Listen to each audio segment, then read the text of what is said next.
Everyone, welcome back to my channel Suman home কুকে। সবাইকে welcome জানিয়ে চলে এসেছি দু রকম মাছের ভর্তা রেসিপি নিয়ে।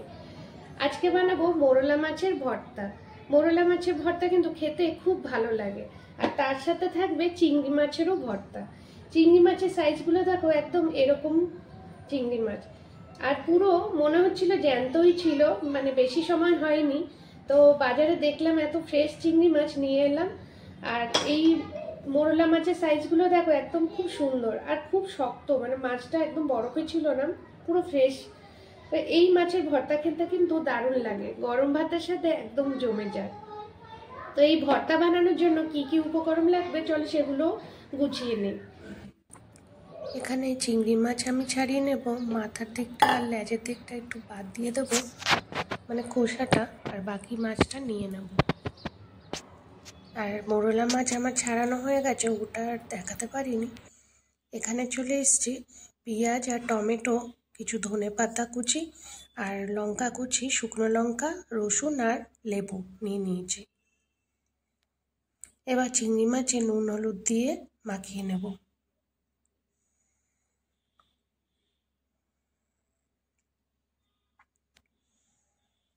এদিকে মোরলা মাছগুলো নুন হলুদ দিয়ে মাখিয়ে নেব।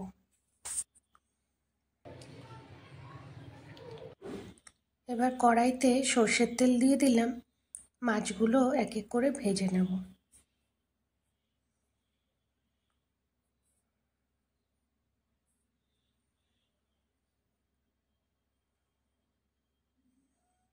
একদম কড়কড়া করে ভাজা করব, ওর জন্য একসাথেই মাছগুলো দিয়ে দিলাম। এবার উল্টে পাল্টে লাল লাল করে ভাজা করে তুলে নেব। হয়ে গেছে, এটা তুলে এবার চিংড়ি মাছগুলো ভেজে নেব।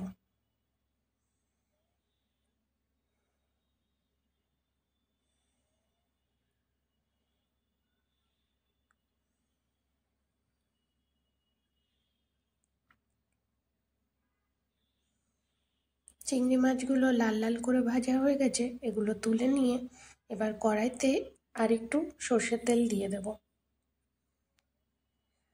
এবার এখানে রসুনের কোয়া আর শুকনো লঙ্কাটা ভালো করে ভেজে নেব।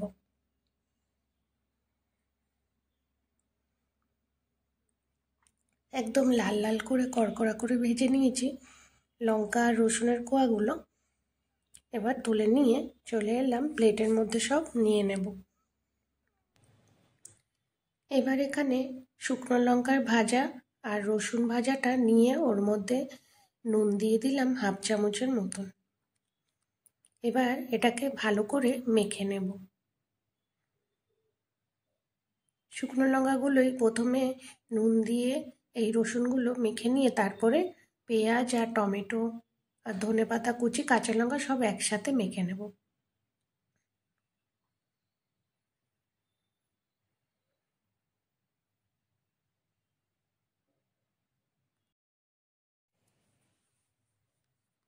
এখানে টমেটো কুচি আমি দিয়েছি, কেন মাছ মাখায় টমেটো কুচিটা কিন্তু খুব ভালো লাগে। টমেটোর আলাদাই একটা ফ্লেভার, আর ওর যে স্বাদটা একটু টকটক ভাব, মুখে পড়লে ভালো লাগে। তবে অনেকেই টমেটো পছন্দ করো না যদি, তো টমেটোটা স্কিপ করে দিও। ভালো করে আমি মেখে নিয়েছি। এবার এর মধ্যে মাছগুলো অ্যাড করে নেব। আমি এখানে দুভাগে ভাগ করে নিয়েছি পেঁয়াজ মাখাটা। এবার দুটো প্লেটে প্রথমেই চিংড়ি মাছটা মেখে নেব।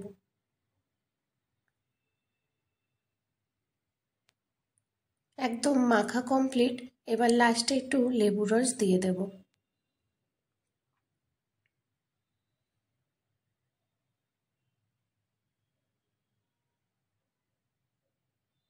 এখানে আমি একটা গোটা লেবুর অর্ধেকটাই দুটো মাছে নিয়েছি।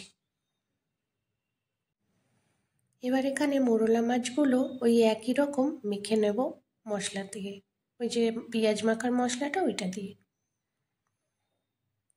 মোরলা মাছগুলো কড়কড়া ভাজাতেই এমনি হাত করে একটু ম্যাশ করলেই ভেঙে যাচ্ছে। ভালো করেই মেখে নেব মোরলা মাছগুলো। এবার লাস্টে একটু লেবু রস দিয়ে দেব। এই মাছ মাখায় লাস্টের দিকে সর্ষের তেলও দেয়, কাঁচা সর্ষের তেলের গন্ধটাও ভালো লাগে। তবে আমি আজকে অনেকটাই তেল ব্যবহার করেছি ভাজা ভুজায়, লাস্টে আর আমি তেল দিলাম না, এমনি খেতে ভালো লাগে। তবে যারা কাঁচা সর্ষের তেলের গন্ধটা পছন্দ করো তারা কিন্তু লাস্টের দিকে একটু কাঁচা সর্ষের তেলও দিতে পারো। দুটো বাউলে আমি একটু সাজিয়ে নিলাম। হয়ে গেছে আজকে 2 রকমের মাছের ভর্তা।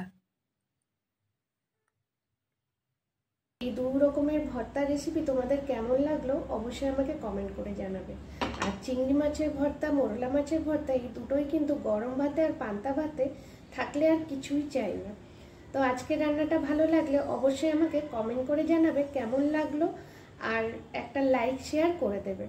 আর যারা এখনো আমার চ্যানেলটিকে সাবস্ক্রাইব করোনি সবাইকে অনুরোধ করব আমার চ্যানেলটিকে সাবস্ক্রাইব করে আমার পাশে থাকবে। আবার পরে দেখা হবে একটা নতুন ভিডিওর সাথে। টাটা, নমস্কার।